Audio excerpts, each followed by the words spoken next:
कल तक महागठबंधन बिहार में बीजेपी से लड़ने के दावे कर रहा था, लेकिन आज महागठबंधन खुद खंड खंड होकर बिखरा दिखाई दे रहा है।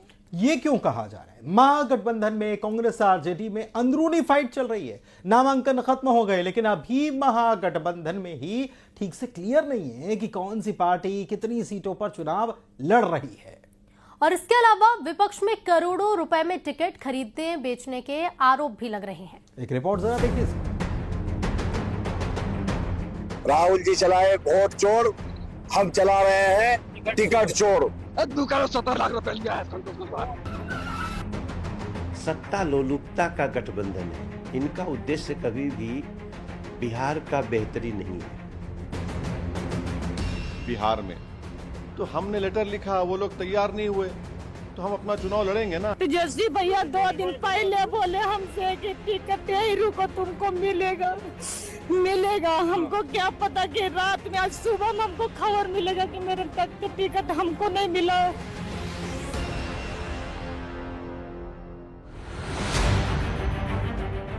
बिहार विधानसभा चुनावों को लेकर एक बड़ा सवाल है। क्या बिहार में चुनावों से पहले ही विपक्षी दलों का महागठबंधन टूट गया है?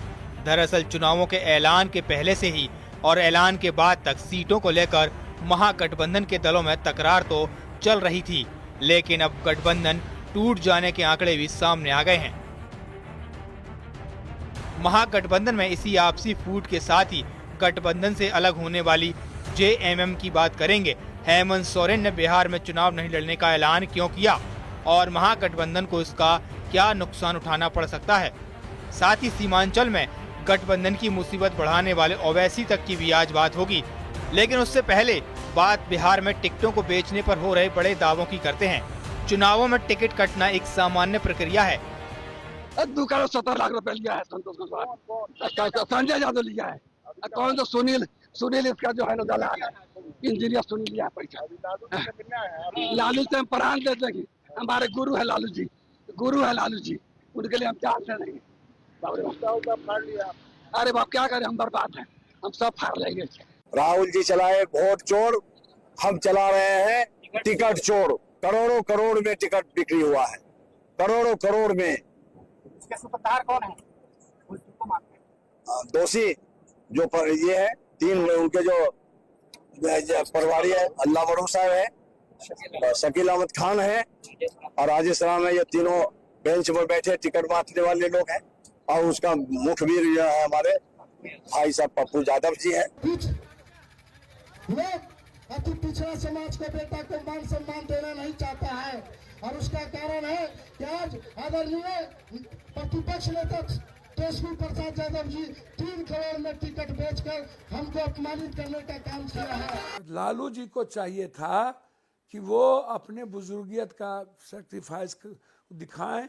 वो बुजुर्ग हैं और अपनी पार्टी को वो हरियाणा से ना चलाएं, वो बिहार के लीडरशिप को चलाने दें। बाहर के लोगों का जो दबदबा हो गया है, जो सब कुछ को बाहुबल, धनबल, पशुबल सब में बर्बाद कर रहे हैं, उसको कहिए अपने वर्कर का सम्मान। हमने कहा है लालू जी से कि आप इसमें इंटरफेयर कीजिए।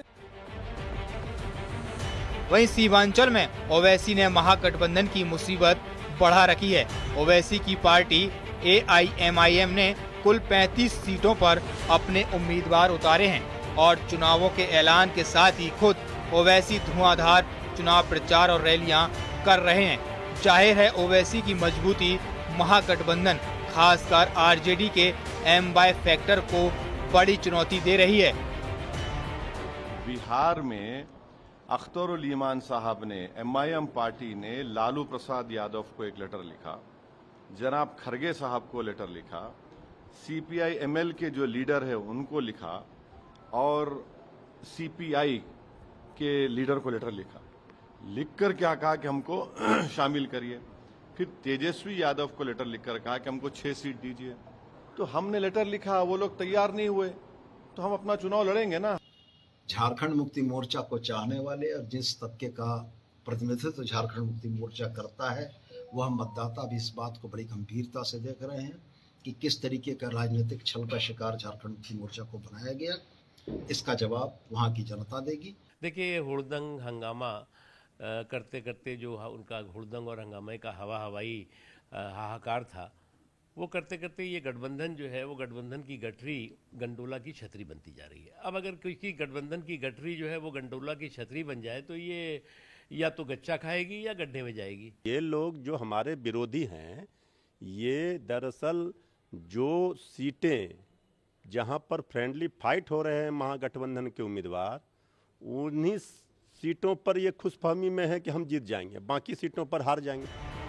महागठबंधन की ज्यादातर पार्टियों का अपना अपना कोर वोट बैंक है और वो अलग अलग उम्मीदवारों के साथ जाता है, तो इसका असर चुनाव के नतीजों पर साफ दिखेगा, जिसके चलते महागठबंधन को बड़ा नुकसान हो सकता है।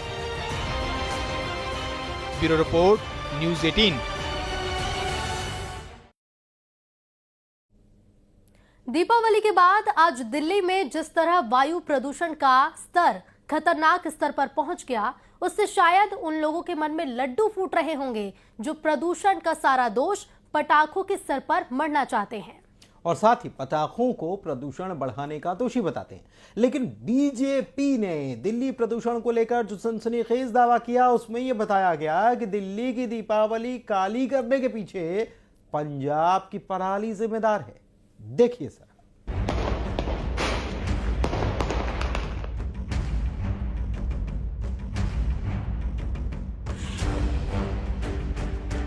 बीजेपी ने दिल्ली के प्रदूषण को लेकर जो सनसनीखेज दावा किया है, उसमें बताया गया है कि दिल्ली की दीपावली काली करने के पीछे पंजाब की पराली जिम्मेदार है। दिल्ली के पर्यावरण मंत्री सिरसा ने आम आदमी पार्टी पर यह कहकर बहुत बड़ा आरोप लगा दिया कि दीपावली के त्योहार और सनातन को बदनाम करने के लिए पंजाब की आप सरकार ने किसानों को पराली जलाने के लिए मजबूर किया। बीजेपी का आरोप है कि ये बात आम आदमी पार्टी को हजम नहीं हो रही, क्योंकि केजरीवाल ने दिल्ली का मुख्यमंत्री रहते हुए प्रदूषण को रोकने के लिए कोई काम नहीं किया।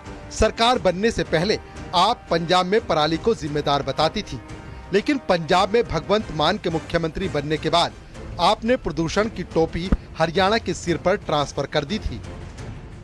क्या अरविंद केजरीवाल जी ये सहयोगी है कि मुंह पे कपड़े बांध के आप किसानों को कह रहे हैं, जानबूझकर किसान कह रहे हैं। एक ने वीडियो में कहा हम पराली नहीं जलाना चाहते, वीडियो है, मैं अपनी ट्वीट करने जा रहा हूं, अभी एएनआई के पास वो वीडियो है। हम पराली नहीं जलाना चाहते, हमें मजबूर किया जा रहा है। कौन मजबूर कर रहा है जी पंजाब में किसानों को? केजरीवाल मजबूर कर रहा है। उनको डराया धमकाया जा रहा है कि आप आग लगाओ, पराली जलाओ, नहीं तो हम आप पे कार्रवाई करेंगे। क्या इस तरह की राजनीति करने के लिए आप गए थे? क्या ये राजनीति है? भाजपा एक नंबर की झूठी सरकार है। 4 इंजन की सरकार ने दिल्ली को 4 गुना प्रदूषण दे दिया है।